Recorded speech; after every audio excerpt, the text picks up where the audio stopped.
Hello everyone, I'm Mark. I'm a CPA and accounting tutor, and today I want to talk to you about the perpetual inventory system. Okay, so let's first start out by talking about how inventory usually works. Let's say you're a retailer and you want to sell boxes. You buy those boxes from a wholesaler, and those boxes become inventory.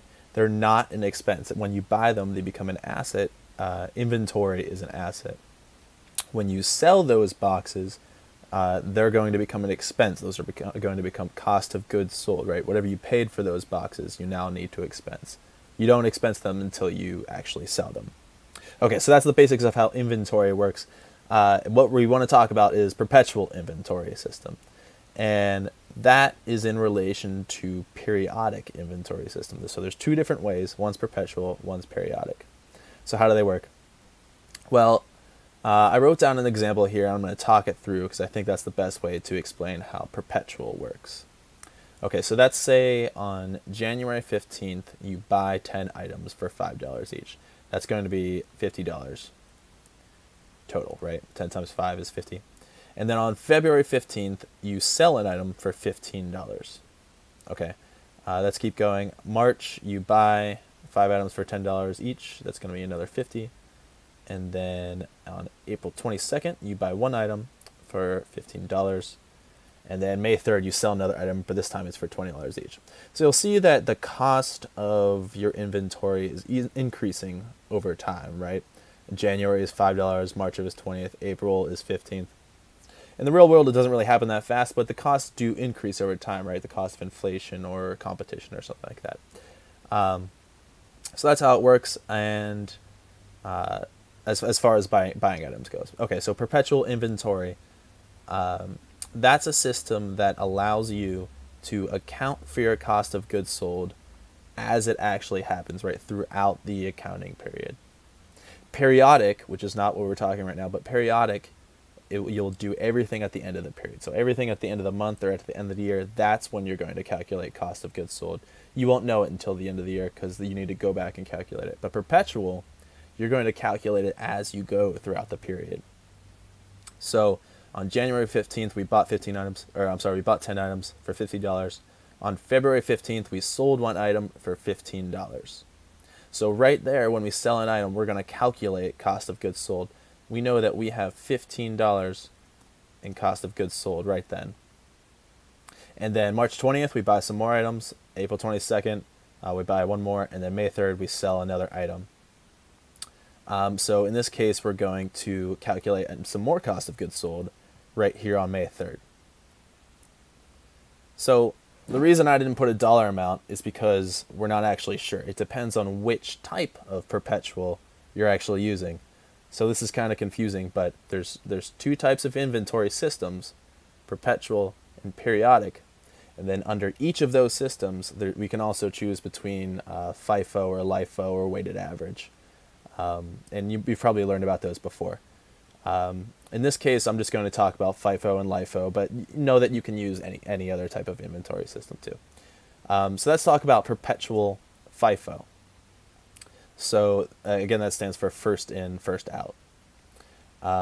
So let's go back to January 15th, February 15th. We know that right here, standing at February 15th, all we have is 10 items, right? We don't know that this March and April stuff, we didn't buy that yet. We're looking at just a point in time, which is February 15th. All we have is 10 items. So FIFO, we know that all we can do is sell one of those 10. We sell one item, we know it's going to be one of those 10, right? Because that's all we have. So we know that the cost of goods sold is going to equal 1 times the cost of that box. So I'm actually going to change this to $5 because it's 1 times 5, and that's the cost of goods sold, $5. So then we buy more items, and again we sell one for 20 now. So we're using FIFO, first in, first out. At this point in time, we have, in May, we have 9 items that we bought in January 15th, because we already sold one. And then we have 5 items we bought in March, and 1 item we bought in April.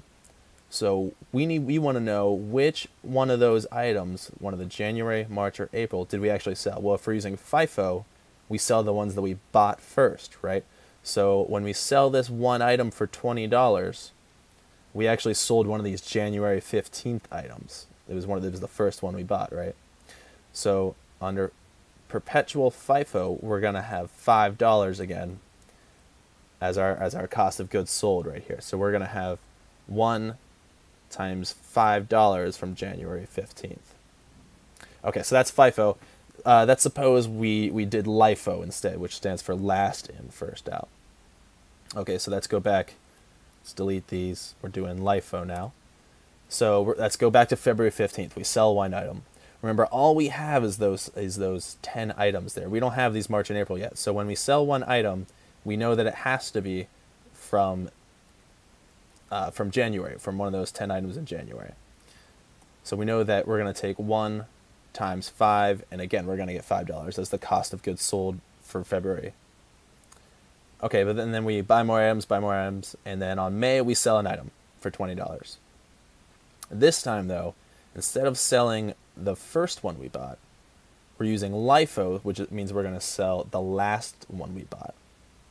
So instead of selling a January item, we're gonna sell an April item now, which cost us $15. It didn't cost us $5, it cost us $15. So the cost of goods sold under Perpetual LIFO in May is going to be $15.